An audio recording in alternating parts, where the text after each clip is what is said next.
ഈശോ മിശിഹായ്ക്ക് സ്തുതിയായിരിക്കട്ടെ. സ്ലീഹാകാലം 2-ാം ഞായറാഴ്ചത്തെ സുവിശേഷം വിശുദ്ധ ലൂക്ക അറിയിച്ച സുവിശേഷം 7-ാം അധ്യായത്തിലെ അവസാന ഭാഗത്ത് വിവരിക്കുന്ന ഒരു സംഭവമാണ്.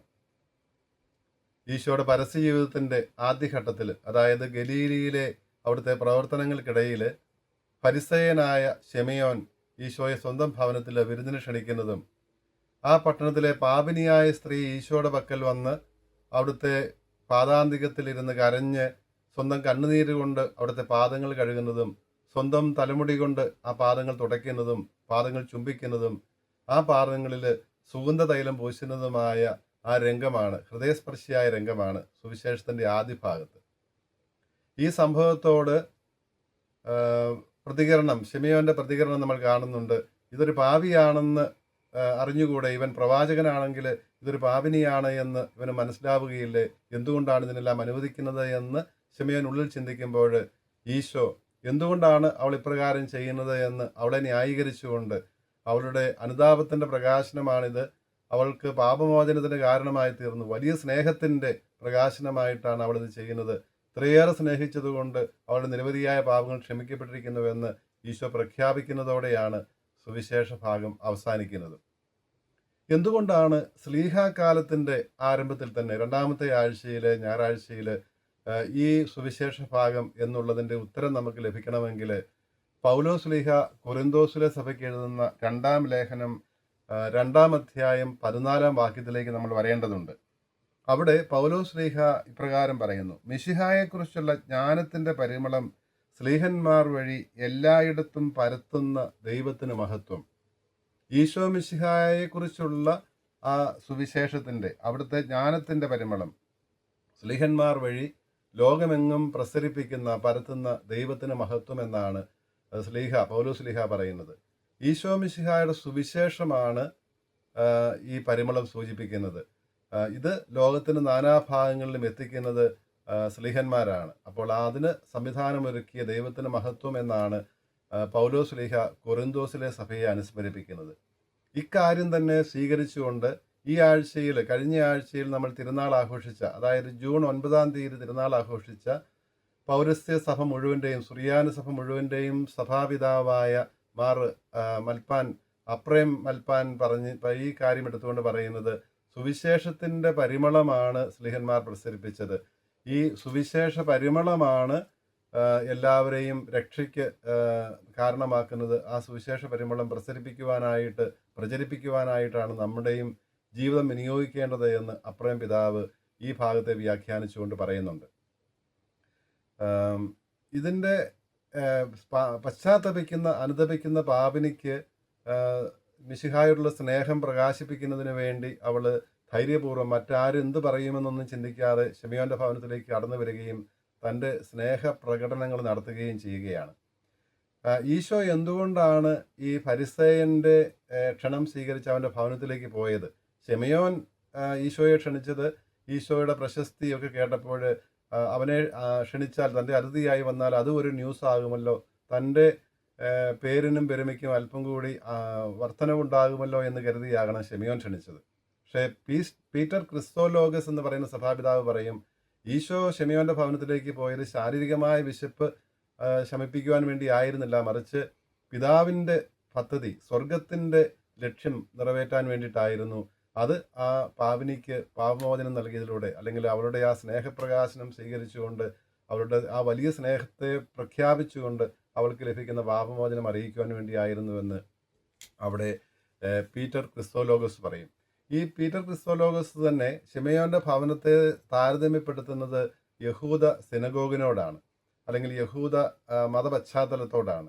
അവിടെ ഈശോ വന്നിട്ടുണ്ടെന്ന് കേൾക്കുമ്പോൾ അവിടേക്ക് ചെല്ലുന്ന പാപിനിയായ സ്ത്രീ ഈശോയിൽ വിശ്വസിച്ച് അനുദപിച്ച് അവിടുത്തെ പക്കലെത്തുന്ന ഏതൊരു വ്യക്തിയുമാണ്, യഹൂദ വിജാതി വ്യത്യാസമില്ലാതെ. അപ്പോൾ ശിമയോന്റെ ഭവനത്തിൽ ഈശോ ഉണ്ട് എന്ന് പറയുന്നത് യഹൂദർക്കിടയിൽ, യഹൂദരിൽ ഒരുവനായി ഈശോ ഇതാ അവതരിച്ചിരിക്കുന്നു, ജനിച്ചിരിക്കുന്നു.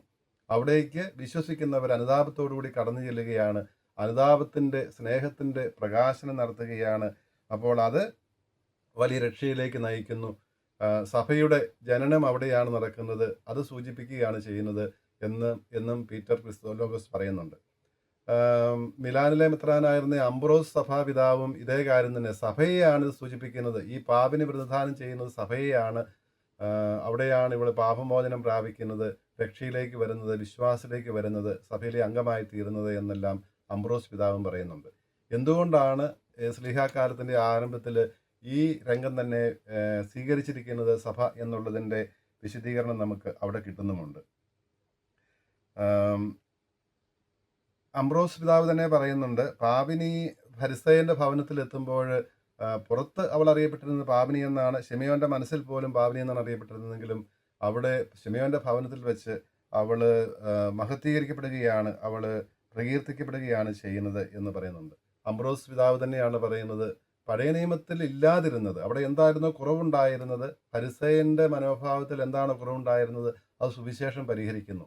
പഴയ നിയമത്തിൻ്റെ പൂർത്തീകരണമാണല്ലോ മിശിഹായുടെ സുവിശേഷം. അപ്രയം പിതാവ് വീണ്ടും പറയും, അവൾ സമർപ്പിച്ച അവിടുത്തെ ഈശോയുടെ പാദങ്ങളിൽ സമർപ്പിച്ച ആ സ്നേഹചുംബനം, അതിനെക്കുറിച്ച് അപ്രയം പിതാവ് പറയുന്നത്, വൈദ്യൻ്റെ പാദങ്ങളിൽ അർപ്പിച്ച ലേപനമായിരുന്നു അവളുടെ സുഗന്ധതൈലം.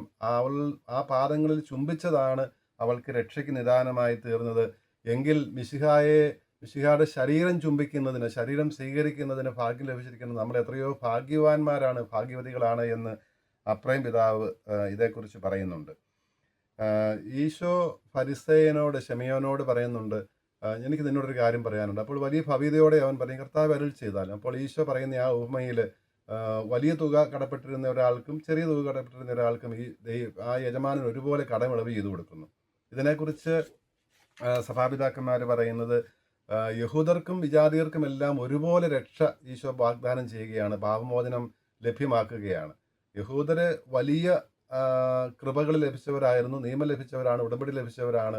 പക്ഷേ അവർക്കും ഇതൊന്നും ലഭിക്കാതിരുന്ന, പ്രകൃതിയിലൂടെ മാത്രമുള്ള സ്വാഭാവികമായ വെളിപ്പെടുത്തലിലൂടെ മാത്രം, അല്ലെങ്കിൽ അവരുടെ മനസ്സാക്ഷിയിലൂടെയുള്ള വെളിപ്പെടുത്തലിലൂടെ മാത്രം ദൈവത്തെ അറിയുവാൻ സാധിച്ചിരുന്ന വിജാതിയർക്കും, അതാണ് വലിയ തുക ലഭിച്ചിരുന്നവർക്കും ചെറിയ തുക ലഭിച്ചിരുന്നവർക്കും കടമെടുത്തിരുന്നവർക്കും ഒരുപോലെ ഇതെല്ലാം കടപ്പെട്ടിരുന്നതാണ്.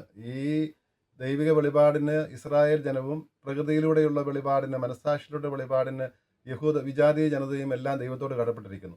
ആർക്ക് ഈ കടമ കൊടുത്തു വീട്ടാൻ സാധിക്കും? ആർക്കും സാധിക്കുകയില്ല എന്നും അംബ്രോസ് പിതാവ് പറയുന്നുണ്ട്. അതുകൊണ്ടാണ് ദൈവം ഇതെല്ലാം ഇളവ് ചെയ്യുകയാണ്.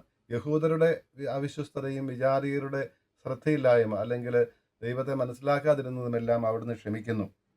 ഇതാർക്കും വീട്ടാനാകുന്ന കടമല്ല, അതുകൊണ്ടാണ് ഇത് ചെയ്യുന്നത് എന്ന്, കടമിളവ് ചെയ്ത് നൽകുന്നത് എന്ന് അംബ്രോസ് പിതാവ് പറയുന്നുണ്ട്. അപ്രയം പിതാവ് വീണ്ടും പറയുന്നുണ്ട്, മിശിഹായുടെ പുറത്തുള്ള സമൂഹത്തിലുണ്ടായിരുന്ന പ്രവർത്തനങ്ങൾ, മഹാത്ഭുതങ്ങൾ നമ്മൾ കാണുന്നുണ്ട്. അത് ശാരീരിക രോഗസൗഖ്യം നൽകലും മറ്റ് അത്ഭുതങ്ങളുമായിരുന്നു. ഇവിടെ ഈ ശിമയോൻ്റെ ഭവനത്തിനുള്ളിൽ നടക്കുന്നത് ആത്മീയമായ അത്ഭുതമാണ്. അത് പാപിനി ആത്മീയമായി അവൾ മരിച്ചവളായിരുന്നു, അവൾക്ക് ജീവൻ നൽകുന്നതാണ് നമ്മൾ കാണുന്നത് എന്നും അപ്രയം പിതാവ് പറയുന്നുണ്ട്. ഇതേക്കുറിച്ച് തന്നെയാണ് ആദ്യ വായനയിൽ ജോയൽ പ്രവാചകൻ നമ്മോട് പറയുന്നുണ്ടല്ലോ, നിങ്ങളുടെ ഹൃദയം ഒരുക്കുവിൻ, കാഹളം മുഴക്കുവിൻ, ഉപവാസം പ്രഖ്യാപിക്കുവിൻ, ഉണരുവിൻ എന്നെല്ലാം പറഞ്ഞുകൊണ്ട് അനുതാപത്തിന് ക്ഷണിക്കുന്ന രംഗമാണ് നമ്മൾ ജോയലിൻ്റെ പുസ്തകം 2-ാം അധ്യായത്തിലെ 15 മുതലുള്ള വാക്യങ്ങളിൽ നിന്ന് നമ്മൾ ആദ്യത്തെ വായനയിൽ കേട്ടത്. അവിടെ തിരിച്ചു വരുവാനുള്ള ആഹ്വാനമാണ്. ഉടമ്പടി വിശ്വസ്തയിലേക്ക് തിരിച്ചു വരുവാൻ ഇസ്രായേൽ ജനത്തെ പ്രവാചകൻ ക്ഷണിക്കുന്നതാണ് നമ്മളവിടെ കാണുന്നത്. അവിടെ പ്രവാചകൻ എടുത്തു പറയുന്ന ഒരു കാര്യമുണ്ട്, സമൂഹത്തെ വിശുദ്ധീകരിക്കുക, സമൂഹത്തെ വിശുദ്ധീകരിക്കുക, കാഹളം മുഴക്കുക എന്നെല്ലാം പറയുന്നത് ആരാധനയിലേക്ക് വരുവാനുള്ള, ആ ദേവാലയത്തിൽ ഉള്ള ആ ദൈവ ശുശ്രൂഷയിൽ പങ്കുചേർന്നുകൊണ്ട് അനുതാപം പ്രകടിപ്പിക്കുവാനുള്ള ആഹ്വാനമാണ് എന്നും നമുക്ക് മനസ്സിലാക്കുവാൻ സാധിക്കും. 17-ാം വാക്യത്തിൽ, ജോയലിൻ്റെ പുസ്തകം 2-ാം അധ്യായം 17-ാം വാക്യത്തിൽ പുരോഹിതനെക്കുറിച്ച് വളരെ മനോഹരമായൊരു പ്രസ്താവനയുണ്ട്. പുരോഹിതൻ മധുബഹയ്ക്കും ഹൈക്കലയ്ക്കും മധ്യ നിന്നുകൊണ്ട് കരഞ്ഞുകൊണ്ട് പ്രാർത്ഥിക്കട്ടെ എന്നാണ് ജോയൽ പ്രവാചകൻ പറയുന്നത് 17-ാം വാക്യത്തിൽ. അപ്പോൾ ഇതാണ് പുരോഹിതൻ്റെ ദൗത്യം, ജനത്തിനും ദൈവത്തിനും ഇടയിൽ നിന്നുകൊണ്ട്, മധ്യവർത്തിയായി നിന്നുകൊണ്ട് ജനത്തിനു വേണ്ടി കരഞ്ഞുകൊണ്ട് പ്രാർത്ഥിക്കുവാൻ. പാപിനിയായ സ്ത്രീ ശിമയോൻ്റെ ഭവനത്തിലെത്തി കർത്താവിൻ്റെ പാദാന്ത്യത്തിലിരുന്ന് കരഞ്ഞുകൊണ്ട് പ്രാർത്ഥിച്ചു എന്നാണല്ലോ സുവിശേഷകൻ രേഖപ്പെടുത്തിയിരിക്കുന്നത്. അവിടുന്ന് ജനത്തോട് കാരുണ്യം കാണിക്കും. അതിനൊരൊറ്റ വ്യവസ്ഥ മാത്രമേ ഉള്ളൂ, അനുതാപമുണ്ടെങ്കിൽ. അതും ജോയൽ പ്രവാചകൻ പറയുന്നുണ്ട്, അനുതപിക്കുന്നെങ്കിൽ ദൈവം കരുണ കാണിക്കും. ഭർത്താവ് ഭാര്യയോട് ക്ഷമിക്കുന്നത് പോലെ, അങ്ങനെ, അല്ലെങ്കിൽ മാതാപിതാക്കൾ മക്കളോട് ക്ഷമിക്കുന്നത് പോലെ തന്നെ ദൈവം നമ്മോട് ക്ഷമിക്കാൻ തയ്യാറാകും. വലിയ ഫലസമൃദ്ധി നമുക്കുണ്ടാവുകയും ചെയ്യും. നമ്മുടെ ജീവിതത്തിൽ വലിയ ഫലങ്ങൾ, അത് പ്രത്യേകിച്ചും ആത്മാവിൻ്റെ അരൂപിയുടെ ഫലങ്ങൾ തന്നെയാണ്. അരൂപിയുടെ ഫലങ്ങളെക്കുറിച്ച് പൗലോസ് ശ്ലീഹ പറയുന്നുണ്ടല്ലോ. അത് സ്നേഹവും ആനന്ദവും സമാധാനവും ക്ഷമയും കരുണയും നന്മയും വിശ്വാസവും സൗമ്യതയും ആത്മസംയമനവും ഒക്കെയാണ്. അപ്പോൾ ഈ ഫലങ്ങൾ നമ്മുടെ ജീവിതത്തിൽ ഉണ്ടാകുന്നത് ഈ അനുതാപത്തിൻ്റെ ഫലമായി നമുക്ക് ലഭിക്കുന്ന പാപമോചനത്തിലൂടെയാണ്, രക്ഷയിലൂടെയാണ് എന്നുള്ള കാര്യവും ഓർമ്മിപ്പിക്കുന്നുണ്ട് നമ്മെ. പഴയ നടപടി പുസ്തകത്തിൽ നിന്നുള്ള വായനയിൽ നമ്മൾ രണ്ടാമത്തെ വായനയിൽ കേൾക്കുന്നത് ഈ കഴിഞ്ഞ വെള്ളിയാഴ്ച നമ്മൾ അനുസ്മരിച്ച ആ സ്വർണ്ണ വെള്ളിയുടെ സംഭവവുമായി ബന്ധപ്പെട്ടാണ്.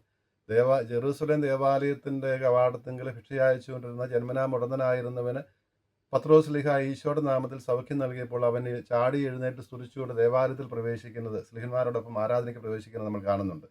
ആ സംഭവത്തിൻ്റെ പേരിൽ യഹൂദ സംഘം ശ്ലീഹന്മാരെ വിചാരണ ചെയ്യുന്നതും ശിക്ഷിക്കുന്നതും ഈശോയുടെ നാമത്തിൽ സംസാരിച്ചു പോരുമെന്ന് പറയുന്നതുമായ രംഗമാണ് നടപടി പുസ്തകം 4-ാം അധ്യായത്തിൽ 8 മുതലുള്ള വാക്യങ്ങൾ നമ്മൾ വായിക്കുന്നത്.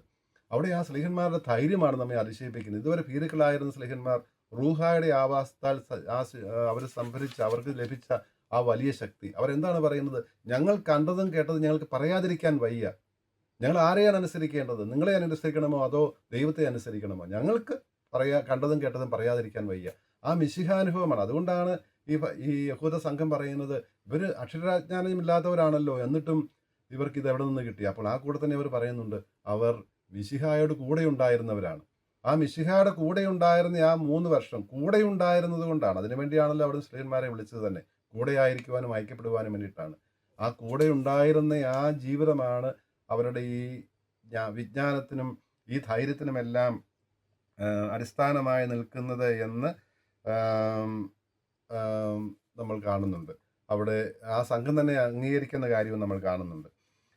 വിശുദ്ധ ആഗസ്തീനോസ് ഈ സംഭവം, പാവനിയായ സ്ത്രീ, ഈ സംഭവങ്ങളെല്ലാം തമ്മിലുള്ള ബന്ധം നമുക്ക് കാണുവാൻ സാധിക്കും. പാവനിയായ സ്ത്രീ ചെയ്യുന്നത് യഥാർത്ഥത്തിൽ ജോയൽ പ്രവാചകൻ നൽകിയ ആഹ്വാനത്തിൻ്റെ മറ്റൊരു പ്രതികരണമായിരുന്നു ആഹ്വാനത്തോടുള്ളത്. കാഹളം മുഴക്കുവാനും ഉപവാസം പ്രഖ്യാപിക്കുവാനും അനുദപിക്കുവാനും തിരിച്ചു വരുവാനും ഉള്ള ആ ആഹ്വാനത്തിൻ്റെ സ്വയം വിശദീകരിച്ചുകൊണ്ട് ദേവാലയത്തിലേക്ക് പ്രവേശിക്കുവാനുമുള്ള, അപ്പം ദേവാലയമായ മിശിഹായിലേക്ക് തന്നെയായിരുന്നു പാവനിയായ സ്ത്രീ പ്രവേശിച്ചത്.